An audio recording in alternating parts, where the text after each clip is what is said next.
¿Qué tiene que tener el gran gestor de una compañía multinacional o de una gran empresa en nuestro país? Buscamos a los mejores gestores y los tenemos de la mano del informe que acaba de publicar Advice Strategic Consultants. Se trata del ranking de los mejores líderes empresariales en España en el ejercicio 2025. Es un placer saludar en Capital Radio a Jorge Díaz Cardiel, CEO de Advice Strategic Consultants. Don Jorge, gracias por acompañarnos en Capital Radio. ¿Qué tal todo? Pues encantado de verte, Laura. Máxime en la Bolsa de Madrid. La verdad es que es un placer. Muchísimas gracias. Y algunos de los líderes que están en ese ranking, otros no, pero algunos tienen que ver mucho con los mercados financieros. Vamos enseguida con esos nombres para entender por qué, Jorge. Pero, a ver, lo primero, ¿qué le tenemos que pedir a un estratega, a un líder, a un ejecutivo, a un líder empresarial? ¿Cuál es la clave, la rapidez en la actuación, el conocimiento que tiene que tener de fondo? ¿Cómo valoran ustedes a un buen gestor y a un buen líder? Lo valoramos conforme a bastantes parámetros, pero si tuviese que aglutinarlos todos, diría que es esencial la consecución de buenos resultados, de excelentes resultados, con un matiz, y es el de tanto en los tiempos buenos, cuando las cosas vienen bien dadas, hay bonanza económica, la economía empuja los resultados empresariales, como en los tiempos en que vienen mal dadas, donde es más complicado hacer el negocio. Un buen gestor empresarial o el excelente gestor empresarial es aquel que consigue el éxito para su compañía tanto cuando vienen bien dadas como cuando vienen mal dadas, lo cual implica la gestión de problemas, la gestión de momentos difíciles, de crisis, por un lado, y una cuestión que cada vez, de 10 años a esta parte, se ha puesto cada vez más de manifiesto, y es un compromiso social tangible, no una cuestión de marketing o de responsabilidad social genérica, sino compromiso social con la economía de nuestro país y con la población general española y las pymes. Bueno, eso explica entonces que sea Isidre Fainé, el hombre presidente de Fundación La Caixa y Criteria Caixa, quien lidera el ranking en esta edición del estudio de Advice Strategic Consultants sobre líderes. ¿Qué aglutina? ¿Qué tiene el señor Fainé, además de ser un empresario ya emblemático, ¿no?, en el tejido productivo español? Pues es verdad, Laura. Las dos cuestiones que has apuntado son ciertas, son empíricas. Por un lado, como presidente de la Fundación Bancaria La Caixa y su obra social, a la que ha dedicado recientemente, o han hecho un anuncio público, un presupuesto récord de 655 millones de euros, es la entidad en sí misma, es la entidad o la firma más reconocida en España por su compromiso social.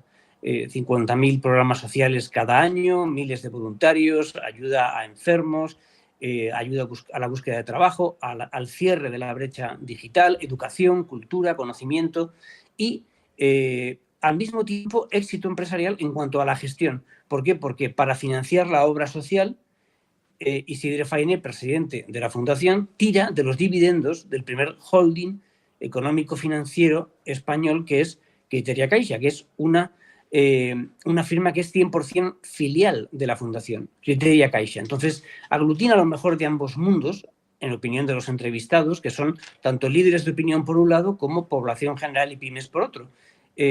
Gestión empresarial excelente, compromiso social con España. Bueno, y en la cabeza del ranking también encontramos al propio CEO de CaixaBank, de la entidad española. Es interesante porque, aunque por ejemplo encontramos también en este ranking a Ana Botín, es verdad que el perfil de Gonzalo Gortázar no es tan público, no está tan expuesto mediáticamente, aunque habla con nosotros, con los periodistas, presenta los resultados, pero efectivamente no, es un hombre de gestión, ¿no?, del día a día dentro del sector financiero y no tanto de exposición pública, como por ejemplo sí que puede ser Ana Botín, ¿no?, a la que recientemente veíamos en Davos hablar con el mismo Donald Trump. Efectivamente, así es, porque el perfil de Gonzalo Gortázar, que aparece el segundo en el ranking como consejero delegado de CaixaBank, es un perfil muy técnico, muy profesional, la de un gestor empresarial que se dedica a zapatero a sus zapatos, es decir, a la consecución de buenos resultados, y de hecho, pues en la presentación de resultados recientes aumentó el beneficio un 20%, excedió con creces los resultados del plan estratégico 22-24 que era la culminación de la adquisición de Bankia por fusión, o fusión por adquisición más bien, y el cierre de una etapa e inicio de otra nueva. Y luego el estudio se circunscribe al mercado español y, por tanto, efectivamente la diferencia entre Gonzalo Gortázar y Ana Botín es que el uno dirige un banco, CaixaBank, que es líder en el mercado español, y la otra, Ana Botín, preside un banco que es líder en la zona euro. En la lista encontramos pues a Marta Ortega, la presidenta de Inditex, a Ana Botín, la acabamos de citar, a Juan Roch, Mercadona. ¿Son las grandes referencias, Jorge, del tejido productivo en nuestro país? ¿Son ellos realmente los que, con sus declaraciones, con sus palabras y con sus actos a través de sus empresas, tienen impacto en la economía española? Sí, no, hay una relación causa-efecto en el hecho de que sean los presidentes o primeros ejecutivos / ejecutivas de las compañías sistémicas más importantes de España y que al mismo tiempo estos presidentes de compañías sean los mejor valorados. Es un reflejo también de cómo es el tejido empresarial español en la gama alta, es decir, entre las muy grandes empresas. Habéis la cuenta de que España es un país que en un 99.80, o sea, te queda un 0,20 de grandes empresas y el resto son pymes y autónomos, con lo cual hablamos de un colectivo de 5.000 grandes empresas.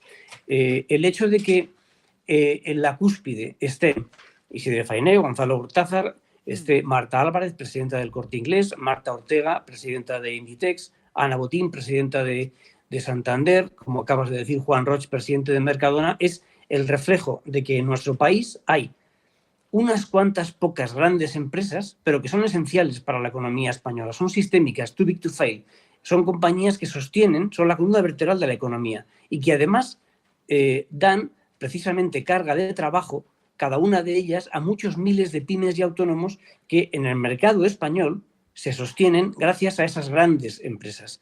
De hecho, las pymes y los autónomos que hemos entrevistado les reconocen por una cuestión esencial y es por la carga de trabajo que les dan sus empresas.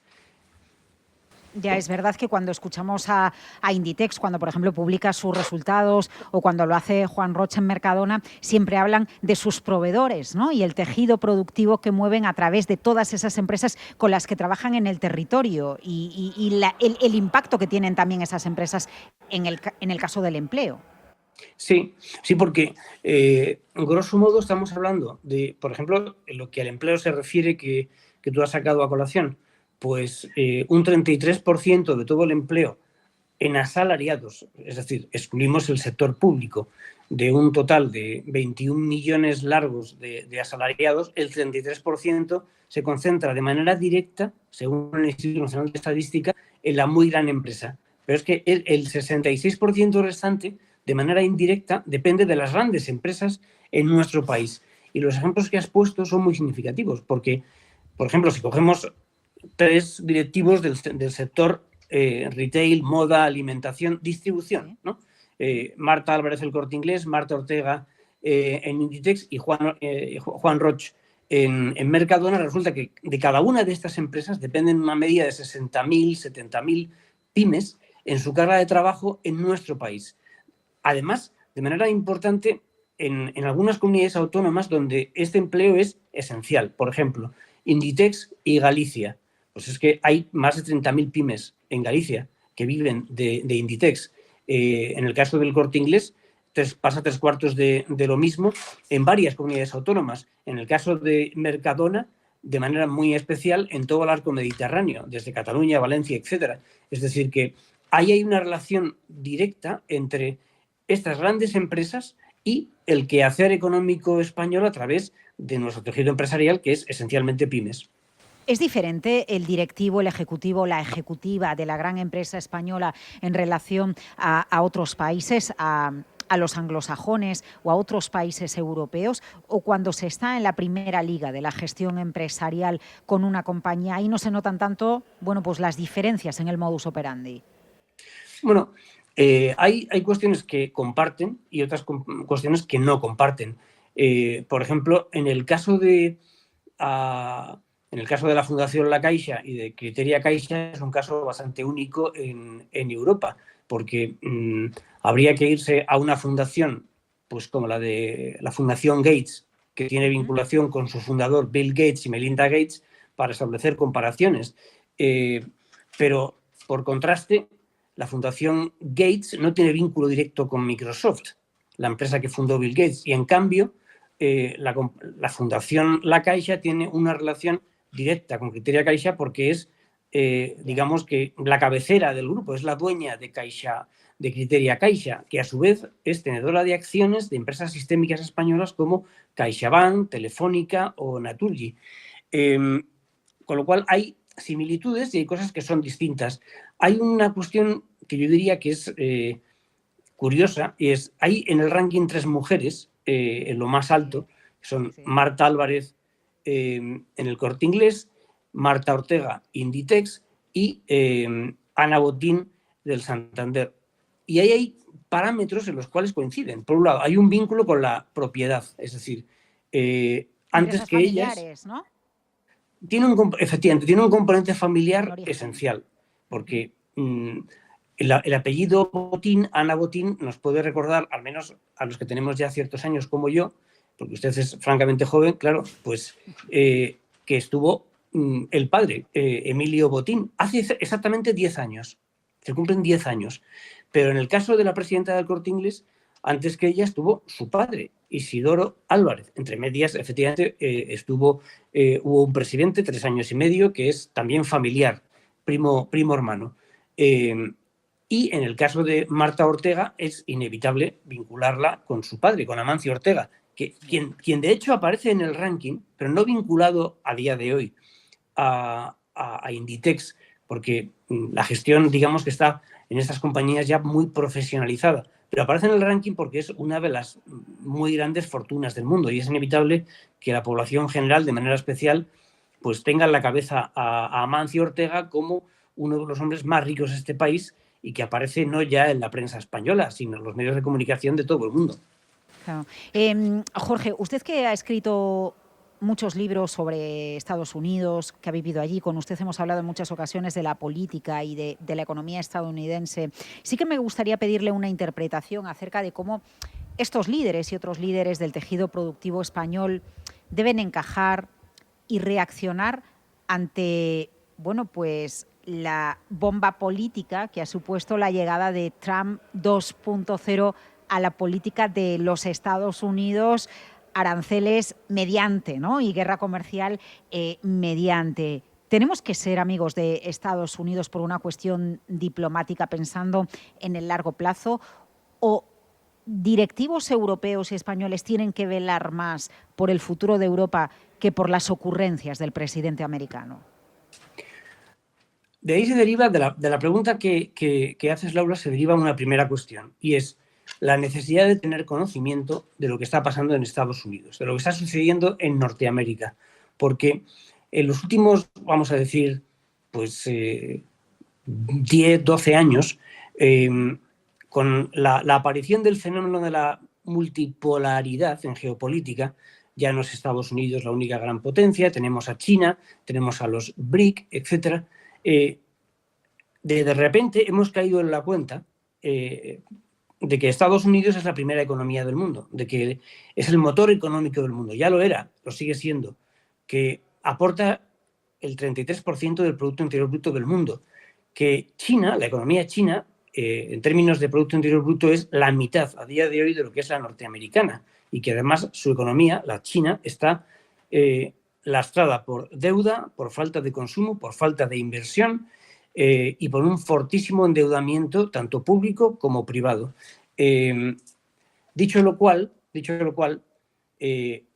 primero, cara a los directivos y empresarios españoles es esencial tener conocimiento de lo que pasa en Estados Unidos. 2, si lo que uno busca es el bien de su empresa, es esencial dejar de lado, aunque cueste o no, bueno, tanto si cuesta como si no, pero las cuestiones, digamos, de política personal, de opinión personal. ¿Por qué? Sí. Pues porque si en Estados Unidos se hacen autopistas, y se hacen muchas, hay que tener en cuenta que compañías como Abertis o como ACS o como Ferrovial o SACIR, a modo de ejemplo, están trabajando en Estados Unidos y es de cajón que les interesa llevarse bien con las administraciones públicas norteamericanas, que a día de hoy, ciertamente, en los 3 niveles de la administración están muy condicionadas por las políticas del presidente Trump. De eso no cabe absolutamente ninguna duda, a poco que uno sea norteamericano o conozca la realidad norteamericana. Pero lo mismo le pasa a los bancos. Usted hacía referencia hace muy poco al hecho de que Ana Botín, presidenta del Banco Santander, primer banco de la zona euro, que aparece en el estudio, pues es una persona que estuvo hablando en el foro de Davos con el presidente Trump. Y el presidente Trump, y eso lo recuerdo de memoria yo, a una afirmación de Ana Patricia Botín sobre, bueno, usted seguramente no conozca quién es el Banco de Santander, se lo voy a explicar, tenemos 173 millones de clientes, tenemos en Estados Unidos muchos millones de clientes, acabamos de lanzar Open Bank, y el presidente Trump no la interrumpió, pero al acabar de hablar Ana Botín, Trump le dijo, mire, no solamente sé lo que ustedes hacen, lo que es el Banco de Santander, lo que supone para Estados Unidos, sino que además lo han hecho muy bien, con lo cual le felicito. Es decir, actuar con sangre fría, llevarse bien con los poderes públicos, que además estamos hablando de una nación, la norteamericana, que ha sido aliada de España desde 1953, en que ya hay un primer tratado que llega hasta el día de hoy. Pues es de sentido común. Con lo cual, el estar muy atentos a las tomas de decisiones de Estados Unidos, a los hechos que realmente suceden y no a opiniones personales y pues son cambiantes con el tiempo, son esenciales para triunfar en un mercado como el norteamericano, del cual he puesto solamente algunos ejemplos. El liderazgo en España, el liderazgo en el tejido productivo y la gran empresa española, a análisis con el ranking que acaba de publicar Advice Strategy Consultants. Su CEO, Jorge Díaz Cardiel, nos acompaña en Capital Radio con las claves de ese liderazgo y el porqué de los líderes que están al frente de las grandes empresas españolas y por qué están al frente de ese estudio tras el trabajo y la encuesta realizada por Advice. Jorge, muchas gracias. A ti, Laura, un placer estar con Capital Radio.